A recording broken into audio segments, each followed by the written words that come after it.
In the year 480 BCE, the world stood at a crossroads. Greece, a land of fiercely independent city-states, was staring down the might of the Persian Empire, an empire so vast it stretched from the banks of the Indus River to the edges of Egypt.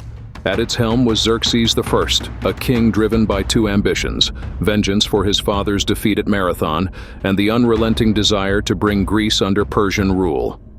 To Xerxes, Greece was the last puzzle piece in his empire, a key that would open up control of vital trade routes and cement his place as a ruler of the known world.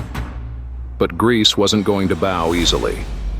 A fierce pride coursed through the veins of its people, especially the Spartans, renowned for their discipline, military prowess, and unwavering dedication to their city-state. At the heart of this looming conflict was a strategic mountain pass called Thermopylae, known as the Hot Gates because of its natural hot springs.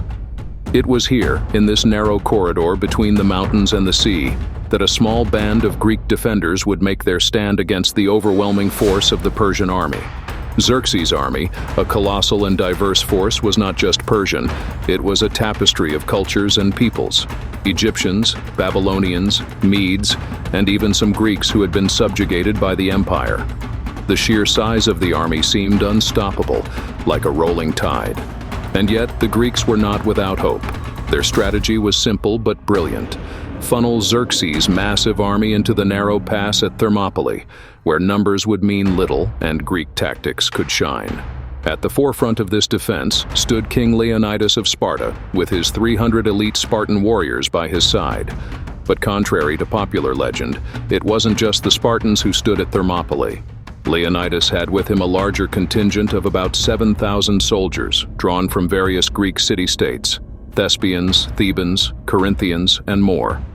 These men were not all as trained or battle-hardened as the Spartans, but their courage was undeniable. Among them were the Thespians, led by Demophilus, who, like the Spartans, chose to stay and fight to the last breath when things began to look grim. This diverse Greek force was united by one goal: to resist the seemingly unstoppable Persian juggernaut. As the Persians advanced, Xerxes sent envoys to the Greek forces, offering leniency if they would submit. Some Greek city-states had already capitulated, like Thessaly in the north, and even among the Greek defenders, there were factions. Thebes, for example, had a complicated relationship with the Persians, with some fighting for Greek freedom and others hoping to side with Xerxes, betting that cooperation might save them from destruction. The threat of betrayal and disunity loomed over the Greek resistance. The battle began. Day after day, the Persian soldiers crashed against the Greek phalanx, a wall of shields and spears that repelled wave after wave of attacks. Xerxes had underestimated the sheer willpower and tactical discipline of the Greeks, and his men paid a steep price for every inch of ground they gained. The narrow pass of Thermopylae neutralized the advantage of Persian numbers, turning what should have been a swift victory into a bloody, grueling slog. But even the most stalwart defense can be undone by treachery. Enter Ephialtes, a local Greek who, seeking favor with the Persians, revealed a secret mountain path that would allow Xerxes' forces to flank the Greeks. With this betrayal, the fate of Leonidas and his men was sealed. When news of the impending encirclement reached the Greek defenders, Leonidas made a fateful decision.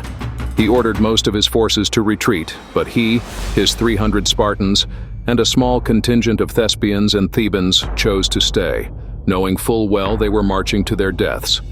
For Leonidas, this was about more than survival. It was about sending a message. To retreat would have been practical, but to stand and fight was to show all of Greece that the Persian advance could be resisted.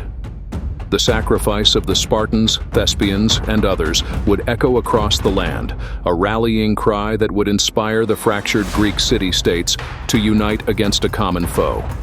And so, they fought. Surrounded, outnumbered, and facing certain death, the defenders of Thermopylae battled fiercely to the last man. Leonidas fell, and one by one his comrades followed, but not before inflicting heavy losses on Xerxes' army. When the dust settled, the Persians had won the battle, but at a great cost. Thermopylae was no mere skirmish. It was a moral victory for the Greeks. Xerxes, however, wasn't finished. He pressed on, advancing deeper into Greece, sacking Athens in the process. But the seeds of resistance had been sown, and soon the Greeks would have their moment of triumph. Led by Themistocles, the Athenian admiral, the Greek navy achieved a stunning victory at the Battle of Salamis, crippling Xerxes' fleet. The following year, Greek forces crushed the remnants of the Persian army at the Battle of Plataea, ending Xerxes' invasion for good. Thermopylae, though a defeat, became a symbol of defiance, of courage in the face of overwhelming odds. Herodotus, the great historian, would immortalize the Spartans' sacrifice, and through the ages, the tale would grow. The Romans admired it. Christian theologians saw it as a parable of faith and perseverance. And in modern times, it became the stuff of legend, particularly with films like 300, which, while taking liberties with the facts, reignited interest in the event. Yet, behind the romanticized image of 300 brave Spartans standing alone is a far more complex tale.